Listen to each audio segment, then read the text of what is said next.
할렐루야. 어버이 주일로 예배드리는 우리 모두에게 어버이에 대한 감사함, 그리고 그 어버이를 주신 하나님에 대한 그런 찬양이 우리의 마음을 더 넉넉하게 하고 풍요롭게 하는 은혜가 되어 여러분들에게 누려질 수 있기를 주님의 이름으로 축원드립니다. 저의 부모님 세대되는 연로하신 어르신들에게는 비록 육신이 이제 쇠잔하여서 세월을 거스를 수 있는 힘은 없겠지만 주님이 부르시는 그 마지막 날까지 이 믿음의 길을 잘 걸어가시고 건강하게 하나님 부름받는 그런 복이 있기를 축복드립니다. 또 저의 이모, 삼촌뻘 되시는 그런 어르신들에게는 오랫동안 수고하셨던 그 노고와 수고에 위로해 주시는 하나님의 은혜와 또 노후를 평안으로 인도해 주시는 하나님의 복이 있기를 주님의 이름으로 축복드립니다. 또 제 또래와 저보다 더 젊은 우리 어버이들에게는 자녀들을 잘 양육하고 또 이끌 수 있는 그런 지혜와 힘을 주시는 하나님의 도우심이 있기를 주님의 이름으로 축복합니다. 어버이 주일은 그래서 좋은 것 같습니다. 어버이의 희생과 사랑을 기리면서 또 어버이 된 나로서의 모습도 또 바로 세우는 그런 또 시간이기 때문이겠죠. 우리 교회는 특별히 나이가 지긋하신 어르신들이 참 많습니다. 사실 우리 교회뿐만의 일이겠습니까? 한국 사회가 이미 고령화 사회가 되어 있다는 것은 우리가 잘 아는 사실이죠. 우리나라 통계청에서 발표한 그 발표에 따르면은요, 2020년 한국인의 기대 수명이요 83.5년이라고 합니다. 근데 그 중에서도 남자는 80.5년이고요. 여자는 86.5년으로 남자보다 여자가 평균 6년 더 산다고 합니다. 신체적인 능력으로는 남성들이 더 강해 보이는데 이 생명의 능력은 여성들이 더 강한 것 같습니다. 그래서 아마 하나님이 생명을 잉태하고 낳는 일을 여성들에게 맡겨주신 것이 아닐까, 저는 저 나름대로 그렇게 생각해 봅니다. 전 세계에서 여자의 평균 수명이 가장 긴 나라가 일본입니다. 우리가 잘 아는 것처럼 일본은 장수 국가죠. 근데 이 일본의 여성의 평균 기대 수명이 87.7년인데요. 우리 한국보다는 1.2년 정도 더 많습니다. 마찬가지로 남자의 평균 기대 수명도 일본이 81.6년으로 가장 긴데요. 한국보다는 0.9년 정도밖에 차이가 나지 않죠. 그러니까 일본과 우리가 거의 별반 차이가 나지 않습니다. 거기다가 이제 선진국이라고 조금 불려지는 OECD 국가, 주요 국가의 평균 수명보다도 우리나라 남녀의 평균 기대 수명이 훨씬 더 높죠. 그래서 한국은 이미 이제 세계에서 장수하는 나라 중에 하나가 되었습니다.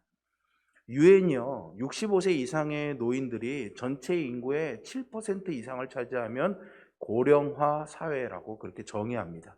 그리고 65세 이상의 인구가 전체 인구의 14% 이상을 넘어가게 되면 고령 사회라고 부르고요. 그것이 21% 이상 넘어가게 되면 초고령 사회로 구분을 합니다. 우리나라는 이미 14%를 넘어서 가지고 고령 사회가 되었고요.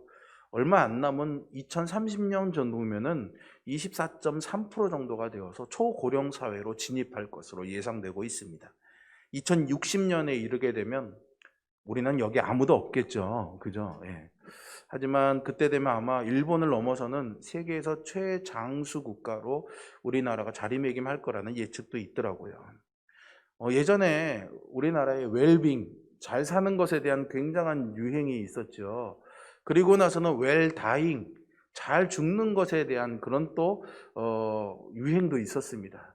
이제 고령 사회가 되어가면서 어떻게 보면은 이제 우리에게는 잘 사는 것, 또 잘 죽는 것도 중요하지만 잘 늙어가는 것도 중요하지 않을까 싶은 그런 생각이 듭니다. 특별히 여기에 어르신들이 많이 있고 연세가 지긋한 분들도 꽤 많이 있기에 오늘은 어버이 주일을 맞이하면서 우리의 나이 들에 대해서 성경에서 뭐라고 말하는지 함께 여러분들과 좀 나눠보고 싶습니다. 구약 성경의 창세기 5장에 보면 족보가 나옵니다. 이 족보에 보면은 노아 시대 이전의 사람들이 아주 오래 살았다는 것을 우리가 알 수 있는데요. 대표적으로 아담은 930살까지 삽니다. 그리고 김, 수, 화무, 거북이와 두루미, 여기에 나오는 무드셀라가 969살까지 살았다고 해서 성경에서 가장 오래 산 사람의 이름으로 기록되고 있죠. 그리고 이 무드셀라의 손자였던 노아도 950세까지 살았다고 합니다. 성경에 다 나와 있는 겁니다. 하지만 창세기 6장 3절에 가서 보니까요, 하나님께서 노아 홍수 이후에 이제 인간의 죄악 때문에 인간의 수명을 120세로 제한하셨다라고 그렇게 말합니다. 이후에 시편 90편의 기자는요, 우리가 잘 아는 말씀이죠. 우리의 연수가 70이요 강건하면 80이라도 그 연수의 자랑은 수고와 슬픔뿐이요 신속기간이 우리가 날아가니이다. 이렇게 슬피 노래합니다. 그래서인가요? 구약 성경에서는 이 나이 듦에 대해서 부정적인 면이 나타나는 말씀들도 몇 가지 있습니다. 구약 성경에 보시면 시편 71편에서는 사람이 나이가 들면 육체적 힘이 쇠약해진다라고 그렇게 말하고요. 창세기 27장의 이삭의 이야기를 보시면 시력도 약해지게 되죠. 그리고 사무엘 하에 가서 보시면 맛이나 소리의 좋고 나쁨을 판단할 수 없어진다라고도 말합니다. 나이가 많이 들고 연로해지면은 이런 일들이 우리 육체에서 일어나는 것 같습니다. 인생의 덧없음을 가르쳐주는 전도서 12장 1절의 말씀에서 청년들에게 장차 닥칠 곤고한 날, 즉 고생스러운 날과 아무 낙이 없다고 할 해, 즉 사는 것이 즐겁지 않다고 할 나이에 대해서 경고하면서요, 젊을 때에 너의 창조주를 기억하라 합니다. 하지만 이런 것과는 다르게요, 또 다른 성경에서는 또 다르게 이 나이 듦을 긍정적으로 묘사하는 구절들도 있습니다. 육체적인 힘은 쇠약해지지만은요, 세상의 질서와 인간의 본질을 통찰하는 지혜는 이 노인의 특징으로 보는 거죠. 특히 노인의 백발은 젊은이의 힘과 대비되는 아름다운 특징으로 표현되는데요. 잠언 20장 29절에서 젊은 자의 영화는 그의 힘이요 늙은 자의 아름다움은 백발이니라 라고 합니다.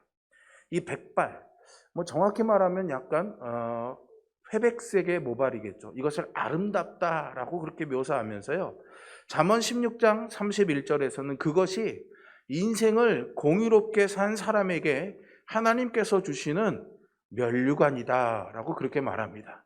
제가 여기 보니까 면류관 쓰신 분들이 굉장히 많네요. 아름다운 면류관을 쓰신 분들을 축복합니다. 저 어린 시절에도 저희 집에 와서 기도해 주시는 권사님이 계셨는데 성함은 기억 안 나고 백권사님이었다는 것은 확실하게 기억합니다. 왜냐하면 성이 백씨이기도 했지만 머리가 여기 우리 김병실 권사님처럼 정말 눈부시게 하얗더라고요. 솜사탕처럼 너무 눈부시게 하얘서 제가 너무 만져보고 싶었는데 혼날까봐 무서워서 한 번도 못 만져본 기억이 있습니다.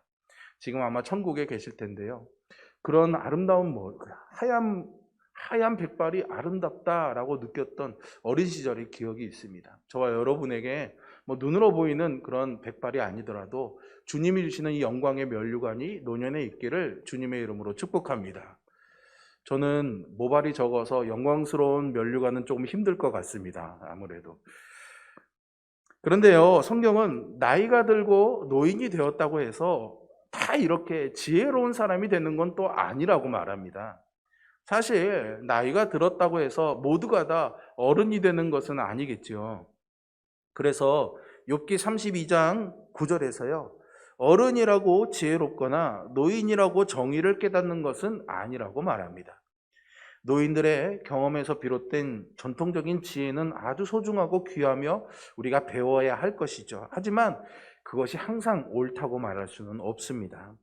그것을 욥기 12장 13절에서요, 지혜와 권능이 하나님께 있고 계략과 명철도 그에게 속하였다라고 말하는데요, 지혜의 근원이 하나님이시니까 노인들은 자신의 경험에서 비롯된 지혜가 항상 옳다 여기지 말고 겸손해야 한다라는 그런 말이겠죠.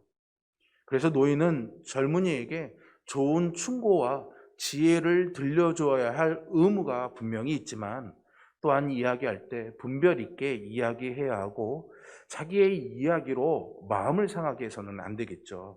소위 요즘 젊은 아이들이 많이 말하는 라떼 있지 않습니까? 라떼는 말이야 라는 시작의 경험담으로 젊은이들의 마음을 불편하게 해서는 안 되겠죠. 예수님께서도요, 마태복음 15장에서 장로들의 전통을 가지고 하나님의 계명을 범하는 바리새인과 서기관들을 아주 나무라십니다. 우리는요, 장로들의 전통을 따르는 것이 아니라 하나님의 말씀 안에 거해야 될 줄로 믿습니다. 그래서 사람은 나이가 들어서도 지혜의 근원이신 하나님을 의지해야 하는 것이죠. 욥기 12장 20절 하반절에 보시면 하나님께서는 늙은 자들의 판단을 빼앗기도 하신다 이렇게 말합니다. 그러므로 우리는 시편 71편 기자의 기도를 우리의 기도로 드릴 수 있어야 할 것입니다. 나의 기도처럼 여러분 우리 이 시간 이 자막을 보시면서 함께 한번 이 시편의 말씀을 읽어보겠습니다. 하나님이여, 내가 늙어 백발이 될 때에도 나를 버리지 마시며 내가 주의 힘을 수대에 전하고 주의 능력을 장래의 모든 사람에게 전하기까지 나를 버리지 마소서. 아멘. 이 기도가 여러분들의 기도가 되고 하나님의 응답이 여러분들에게 평생 이어지기를 주님의 이름으로 축복합니다. 신약 성경에서도요, 우리는 노년의 베드로와 바울을 통해서 성서가 말하고 있는 건강한 나이 들매의 의미를 깨달을 수가 있습니다. 베드로전서 5장에 예수님의 수제자인 베드로가 노인이 되어서 초대교회의 장로들, 그러니까 세상의 경험과 연륜이 풍부한 교회의 연장자들에게 주는 권면의 말씀이 있는데요. 5장 1절부터 3절의 말씀인데, 너희 중 장로들에게 권하노니 너희 중에 있는 하나님의 양 무리를 치되 억지로 하지 말며 하나님의 뜻을 따라 자원함으로 하며 더러운 이득을 위하여 하지 말고 기꺼이 하며 맡은 자들에게 주장하는 자세를 하지 말고 양 무리의 본이 되라고 권면합니다. 베드로는요, 여기서 세 가지를 말하고 있습니다. 첫째로 연장자들이 맡은 무리는 특정인의 무리가 아니라 하나님의 양 무리임을 분명히 하면서 연장자들은 주님의 양을 돌보는 청지기가 되어야 한다는 것이죠. 두 번째로 하나님의 양 무리를 돌보는 일은 기꺼이 자발적으로 하되 즐거운 헌신이 되어야 한다는 것입니다. 세 번째는요, 지시하고 명령하고 훈계하는 것이 아니라 본이 되라는 것. 그러니까 삶으로 모범을 보이라는 것이죠. 여러분, 노년은요, 추억을 먹고 산다는 말이 있습니다. 나이가 들수록 자연스레 자신이 이룬 업적과 무용담을 말하고 싶어집니다. 그런데 예수 그리스도의 사도로 평생 복음을 전하면서 많은 교회를 세웠던 바울은요, 노년이 되어서 자신의 삶을 돌아보며 빌립보에 있는 교인들에게 그리스도인의 노년은 어떻게 되어야 하는지에 대해서 그 모범을 보여줍니다. 빌립보서 3장 12절과 14절의 말씀에서 발견할 수 있는데요, 이렇게 말합니다. 내가 이미 얻었다 함도 아니요 온전히 이루었다 함도 아니라 형제들아, 나는 아직 내가 잡은 줄로 여기지 아니하고 오직 한 일, 즉 뒤에 있는 것은 잊어버리고 앞에 있는 것을 잡으려고 푯대를 향하여 그리스도 예수 안에서 하나님이 위에서 부르신 부름의 상을 위하여 달려가노라. 아멘. 사실 밤을 새워서 인생의 무용담을 이야기해도 모자랄 바울이겠지만 그는 자신의 경험담으로 하나님을 가리지 않고 오직 뒤에 있는 것은 잊어버리고 앞을 향해서 달려가노라 말합니다. 그는 예수 그리스도 안에서 날마다 새로운 생명을 경험했습니다. 그래서 그는 과거를 돌아볼 이유가 없었던 거죠. 과거의 자랑들을 배설물처럼 여길 수 있었던 이유가 여기에 있는 것입니다. 자랑은 모든 것을 이미 성취했다라는 이 자만의 결과일 수도 있습니다. 하지만 노년의 바울은 자신의 부족함을 알고요, 아직도 달리고 있다라고 말합니다. 바울에게 있어서 인생의 노년은 이전의 자랑과 추억을 곱씹으면서 사는 삶이 아니라 여전히 자신의 앞에 주어진 그 삶을 바라보면서 하루하루 주님을 새롭게 경험하며 날마다 새로운 존재가 되어가는 삶이었던 거죠. 여기 있는 우리 모두에게 그런 하나님의 은총이 있기를 주님의 이름으로 축원드립니다. 그래서 고린도후서 5장 17절에서 바울은 누구든지 그리스도 안에 있으면 새로운 피조물이라고 선언합니다. 그리고 이어서 에베소서 4장에서는요, 너희는 유혹의 욕심을 따라 썩어져가는 구습을 따르는 옛사람을 벗어버리고 오직 너희의 심령이 새롭게 되어 하나님을 따라 의와 진리의 거룩함으로 지으신 받은 새 사람을 입으라 권면합니다. 이 권면이 여러분들에게 이루어지기를 축복합니다. 우리말에서요, 나이를 먹는다라고 표현합니다. 우리는 그냥 늘상 써오던 말이니까 평범하지만 가만히 생각해 보면 참 재밌습니다. 지구상에 약 3천여 종의 언어가 있다고 하는데요. 나이를 이렇게 밥 먹듯이 먹는다라고 표현하는 그런 언어가 또 있을까요? 제가 아는 언어들 중에는 없습니다. 그래봐야 뭐 영어, 중국어 정도밖에 없긴 한데요. 혹시라도 다른 언어에서 나이를 먹는다라고 표현하는 언어를 아시는 분은 저에게 알려주십시오. 제가 맛있는 밥을 먹게 대접해 드리겠습니다. 나이가 들다라는 말도 있죠. 그런데 이것도 먹는 것과 연결이 되어 있습니다. 왜냐하면 들다라는 이 말의 높임말이요, 드시다와 잡수시다가 있습니다. 그러니까 이 역시 먹는다와 연관이 있는 거죠. 왜 우리는 나이를 먹는다라고 표현할까요? 얼마 전에 작고하신 고 이어령 선생님이 남기신 글에 이것과 관련된 재밌는 글이 있더라고요. 그래서 제가 여러분들에게 한번 소개해드리고 싶습니다. 이렇게 쓰셨더라고요. 새해가 되면 떡국을 먹는다. 그리고 나이도 한 살 더 먹는다. 같은 동양권 문화인데도 중국 사람들은 나이를 첨한다 하고 일본 사람들은 도루한다고 하는데 유독 우리만이 먹는다고 한다. 그리스 신화에서 시간의 신인 크로노스는 이 세상 모든 것을 먹어치우는 무시무시한 시간의 신이지만 한국에 오면 별 수 없이 떡국과 함께 먹혀버린다. 재밌죠? 시간의 신이 오면 한국에 오면 잡아먹힌다는 겁니다. 우리 민족이 그렇게 대단한 민족입니다. 네. 그런데 흥미로운 것은요, 한국 사람들이요, 밥만 먹는 게 아닙니다. 반찬도 먹는다는 이야기가 아니고요, 나이도 먹고요, 또 뭐도 먹습니까? 마음도 먹습니다. 그렇지 않나요? 이것을 이어령 선생님이 또 이렇게 표현하셨어요. 그렇다. 음식이나 시간만이 아니다. 한국인은 마음도 먹는다. 마음 먹기에 따라서 무엇이든 먹을 수가 있다. 돈도 먹고 욕도 먹고 세계 챔피언도 먹는다. 홍수환 씨 기억나시죠? 엄마 나 챔피언 먹었어 그랬잖아요. 전 세계가 한 점 잃었다라고 하는 축구 경기에서도 우리나라는요, 한 골 먹었다라고 표현합니다. 분명히 골을 당해서 상대방에게 점수를 줬는데도 우리는 그걸 먹었다라고 표현한다는 거죠. 이렇게 어디서든 먹는다는 말은 다 통한다. 심리 면에서는 겁먹고 애먹는다. 소통 면에서는 말이 먹힌다, 안 먹힌다. 경제 면에서는 또 경비가 얼마 먹었다, 먹혔다고 한다. 사회 면에서는 사회물을 먹었다 한다. 아마도 우리 조상들은요, 너무나 배고픈 시절이 많았기 때문에 다 먹고 싶었던 것 같습니다. 나이도 먹고 마음도 먹고 싶었던 것 같아요. 하지만요, 이 말을 자세히 들여다보면 이 안에 참 깊은 지혜가 담겨져 있다라는 생각이 듭니다. 나이도 먹고 마음도 먹는다면요, 우리의 나이 듦은 사실 우리 마음 먹기에 달려있는 것 아닐까요? 어떻게 나이를 먹는가는 어떤 마음을 먹는가에 달려있다는 것이죠. 성경은요, 신명기 34장 7절에서요, 모세가 죽을 때 나이 120세였으나 그의 눈이 흐리지 아니하였고 기력이 쇠하지 아니하였더라 라고 했습니다. 아까 우리가 나이에 대한 성경의 이야기에서 보듯이 나이가 들면 기력이 쇠하고 눈이 보이지 않는데 모세는 120세, 하나님이 정하신 나이가 다 되었는데도 기력이 쇠하지 아니하고 눈도 흐리지 아니하였다는 거죠. 그러니까 사실 그는 육체적으로는 죽을 몸이 아니었다라고 생각할 수도 있습니다. 그런데 하나님이 그를 부르셨습니다. 왜 그랬을까요?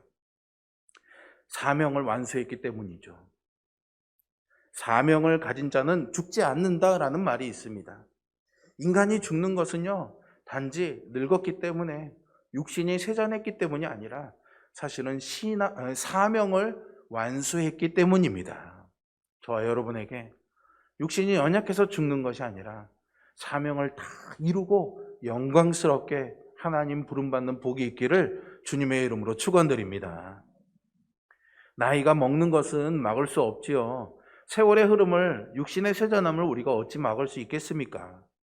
그런데요, 그런 속에서 우리가 지나간 추억 속에서 살 것인지, 아니면 바울처럼 앞에 있는 것을 잡으려고 위에서 부르신 그 부름의 상을 향해서 달려갈 것인지는 여전히 내가 결정할 수 있습니다.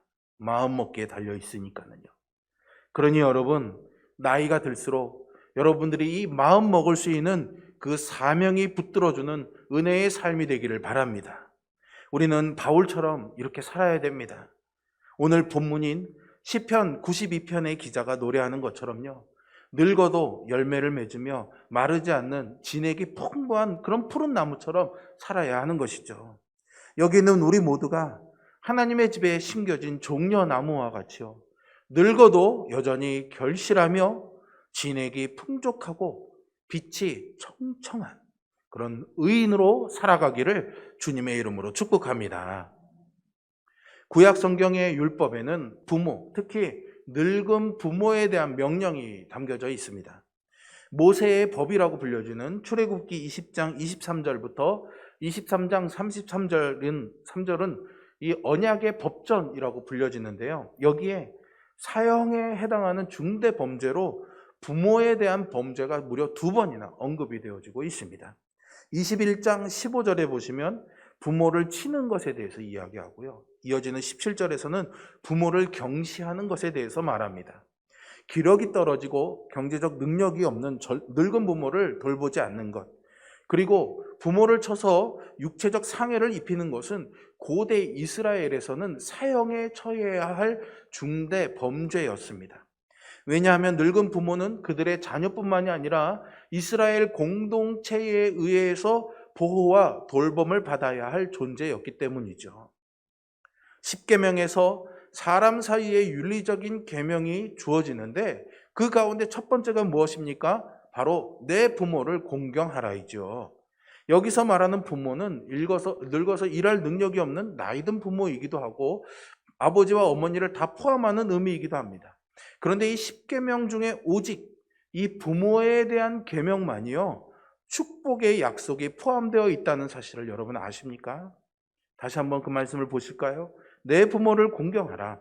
그리하면 내 하나님 여호와가 내게 준 땅에서 내 생명이 길리라. 아멘. 여러분, 이제 잘 살고 잘 죽는 것만큼이나 잘 나이 먹어가는 것, 잘 늙어가는 것이 중요합니다.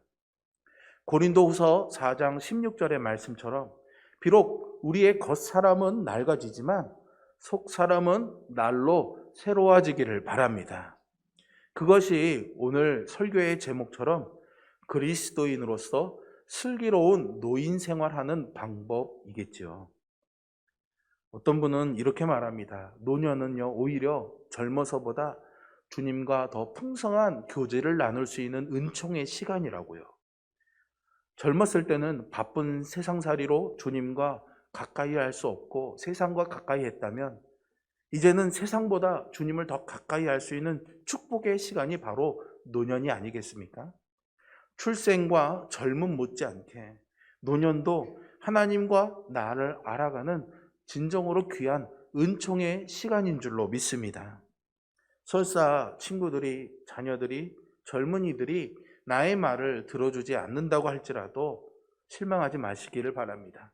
여러분들 곁에 있는 하나님이 여러분들의 작은 음성에도 귀 기울여 주시니 그것으로 감사하고 족할 뿐이죠. 하나님은 우리의 반복되는 투정도, 그리고 좀 하나님이 보시기에는 유치스러운 그런 자랑도 언제나 처음 듣는 것처럼 들어주시는 그런 친절하신 분이십니다. 그러니 여러분, 노년의 삶에 하나님과 더 가까워지시기를 바랍니다. 복음주의 신학자였던 제임스 패커라는 목사님이 있습니다. 하나님과 가까워지는 것에 대한 글을 많이 쓰셨는데요, 이 목사님이 나이 듦에 대해서 이런 말씀을 하셨더라고요. 나이 듦은 하나님이 더 나은 세계로 인도하기 위해 준비하는 방법이라고요. 그리고 바울은요, 골로새서 3장 1절에서 너희가 그리스도와 함께 다시 살리심을 받았으면 위의 것을 찾으라고 권면합니다. 노년의 베드로는 베드로후서 3장 13절에서요. 우리가 그의 약속대로 의에 거하는 바 새 하늘과 새 땅을 바라보는도다라고 했습니다. 저는요, 확신합니다. 우리가 이 땅에서 하는 모든 수고는 요한계시록의 말씀처럼 새 하늘과 새 땅에서 우리의 모든 눈물을 닦아주시고 다시는 사망이 없고 애통하는 것이나 곡하는 것이나 아픈 것이 다시 있지 아니하게 하시는 하나님의 자애로운 손길로 마무리될 것입니다. 저와 여러분에게 인생의 마지막 순간 이 하나님의 따뜻한 손길이 임하기를 주님의 이름으로 축원드립니다. 마지막으로 이사야서 46장 3절과 4절의 말씀은 노인들에게 주어지는 하나님의 한결같은 사랑, 헤세드에 대한 이사야의 선포입니다. 우리 같이 자막을 보시면서 나에게 주시는 하나님의 축복으로 함께 읽었으면 좋겠습니다. 같이 읽습니다. 야곱의 집이여 이스라엘의 집에 남은 모든 자여 내게 들을지어다. 배에서 태어남으로부터 내게 안겼고 태에서 남으로부터 내게 업힌 너희여 너희가 노년에 이르기까지 내가 그리하겠고 백발이 되기까지 내가 너희를 품을 것이라. 내가 지었은즉 내가 업을 것이요 내가 품고 구하여 내리라. 아멘. 성경 전체에서 이만큼 노인들을 축복하는 말씀은 없는 것 같습니다. 태어날 때부터 우리를 안고 업은 하나님께서 우리가 나이 들어 늙을 때까지 우리를 안고 업겠다라고 약속하시니 그저 감사할 뿐입니다. 그 하나님께서 백발이 되기까지 우리를 품을 것이라 약속하십니다. 여러분, 이 약속을 신뢰하시기를 바랍니다. 그리고 그가 나를 지으셨으니 끝까지 업고 품고 구원하겠다고 말씀하시죠. 찬송가 481장의 가사처럼요. 때 저물어 날이 어두울 때 내가 사는 날이 속히 지날 때 이 육신 쇠해 눈을 감을 때에도 날 돕는 주, 변찮는 주, 사랑의 주, 그리고 생명의 주님이 언제나 여러분과 함께 하시기를 주님의 이름으로 축원드립니다. 죽는 날까지 그 주님과 동행하시기를 주님의 이름으로 축복합니다. 기도하겠습니다.